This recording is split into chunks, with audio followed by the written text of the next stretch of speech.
Assalamualaikum warahmatullahi wabarakatuh. Perkenalkan, nama saya Rintan Agustiani dari Pendidikan Sosiologi kelas 3A. Di sini saya akan menjelaskan perubahan yang dibawa oleh pendidikan multikultural. Nah, dalam penerapannya, pendidikan multikultural itu pasti membawa perubahan. Paling tidak ada 3 perubahan yang terjadi, yang saya akan jelaskan. Yang pertama itu ada kesadaran akan pentingnya keberagaman budaya.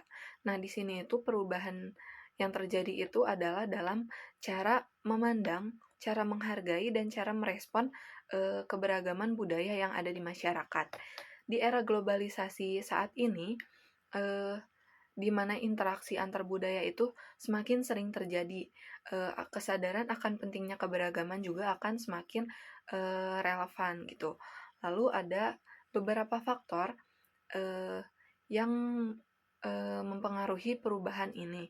Yang pertama itu ada peningkatan kesadaran dan penerimaan budaya orang lain gitu. Nah, di sini itu orang-orang tuh sudah mulai terbuka gitu terhadap budaya lain, di mana mereka itu sudah memahami dan menghargai tradisi, norma, dan nilai yang ada di budaya yang berbeda gitu. Lalu yang kedua itu ada pembentukan identitas kultural yang kompleks gitu, di mana individu itu mengalami pengaruh dari berbagai budaya yang merasakan bahwa identitas mereka itu gak hanya terbatas pada satu kelompok budaya aja. Lalu yang ketiga itu ada peningkatan keterlibatan antar budaya. Nah, di sini tuh terjadinya pertukaran budaya gitu, baik melalui perjalanan, melalui media sosial, melalui pertukaran pelajar atau pertukaran mahasiswa yang menghasilkan pemahaman yang lebih gitu dari budaya lain. Jadi nggak cuma kita tuh cuma memahami budaya kita aja, tapi kita juga bisa memahami budaya dari luar gitu. Lalu yang keempat ada penolakan stereotip dan diskriminasi. Kesadaran akan keberagaman budaya ini tuh mengarah pada penolakan stereotip dan diskriminasi yang berbasis budaya. Orang-orang itu lebih cenderung melihat individu sebagai manusia tanpa memandang asal budaya mereka. Lalu yang kelima ada peningkatan sensitivitas budaya, di mana orang-orang menjadi lebih sensitif terhadap perbedaan budaya dalam situasi sosial dan profesional, yang mendorong komunikasi yang lebih baik dan pengelolaan konflik yang lebih efektif. Lalu yang keenam itu ada pengaruh pada kebijakan publik, di mana kesadaran keberagaman budaya ini mendorong pembuat kebijakan untuk mengadopsi kebijakan yang mendukung integrasi keberagaman, perlindungan hak-hak individu dalam konteks budaya gitu. Terus dilanjut ada eh, yang ketujuh, ada pengembangan industri kreatif dan pariwisata, di mana keberagaman budaya ini menciptakan peluang gitu dalam ekonomi melalui industri kreatif dan pariwisata. Karena orang-orang itu tertarik untuk menjelajahi dan mengalami budaya baru gitu, untuk mengenali budaya baru. Seperti itu. Lalu yang kedelapan itu ada pengembangan pengajaran dan kurikulum. Pendidikan multikultural ini dapat mengintegrasi lebih banyak informasi tentang budaya yang berbeda di dalam kurikulum gitu. Memastikan untuk generasi yang akan datang itu memiliki pemahaman yang lebih baik tentang keberagaman budaya. Lalu yang ke-9 ada peningkatan solidaritas global, di mana kesadaran dan keragaman budaya itu mendorong solidaritas gitu, mendorong juga kerjasama untuk mengatasi masalah-masalah global yang terjadi di masyarakat. Contohnya itu seperti perubahan iklim, kemiskinan, dan kesehatan masyarakat. Lalu, eh, pendidikan pendidikan multikultural ini dalam kesadaran akan pentingnya keberagaman budaya itu menciptakan masyarakat yang lebih inklusif, yang lebih toleran, dan berdaya saing di tingkat global.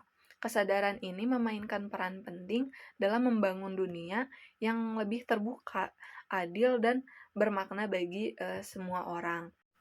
Nah, itu tadi yang udah saya jelaskan gitu mengenai perubahan yang dibawa oleh pendidikan multikultural mengenai kesadaran akan pentingnya keberagaman budaya.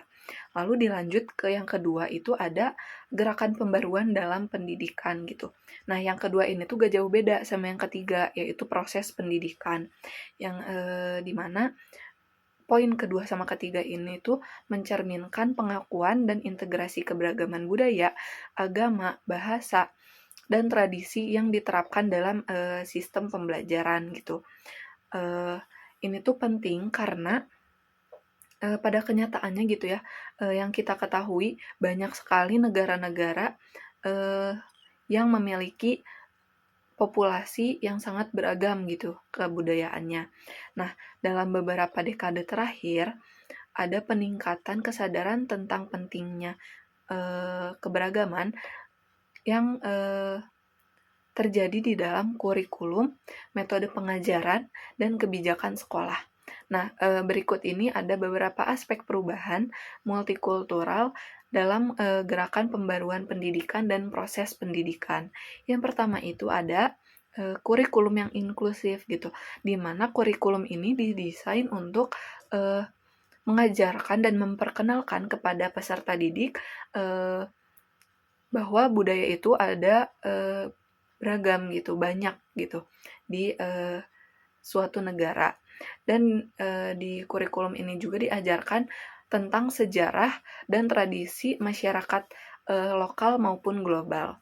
Lalu yang kedua itu ada pelatihan guru, di mana guru-guru di sini itu dilatih untuk mengelola kelas yang beragam secara budaya dan menghormati keberagaman gitu.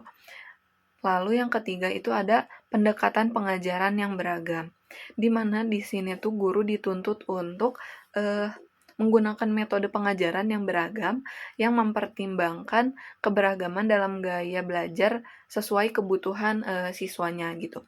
Di mana siswa di sini tuh diajak untuk memahami dan menghargai perbedaan budaya dan membangun juga hubungan antar budaya. Jadi di sini tuh pendekatan pengajaran guru ini tuh harus menghasilkan siswa yang bisa menghargai keberagaman budaya gitu, bisa menghargai perbedaan. Lalu yang terakhir itu yang keempat ada keterlibatan orang tua dan masyarakat.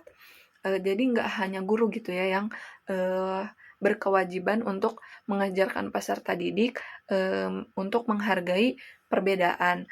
Di sini juga dibutuhkan gitu ya peran orang tua dan peran masyarakat untuk mendukung peserta didik itu bisa menghargai, memahami adanya perubahan. Di sini tuh orang tua dan masyarakat bisa diberikan program-program yang mendidik untuk yang mendidik orang tua dan masyarakat itu untuk tahu pentingnya keberagaman dalam pendidikan anak-anak mereka. Jadi di sini yang berperan tidak hanya guru gitu, melainkan lingkungan sekitar mereka juga gitu, termasuk orang tua dan masyarakat. Mungkin sekian yang dapat saya sampaikan, kurang lebihnya mohon maaf. Mohon maaf juga apabila ada salah-salah kata. Wassalamualaikum warahmatullahi wabarakatuh. Terima kasih.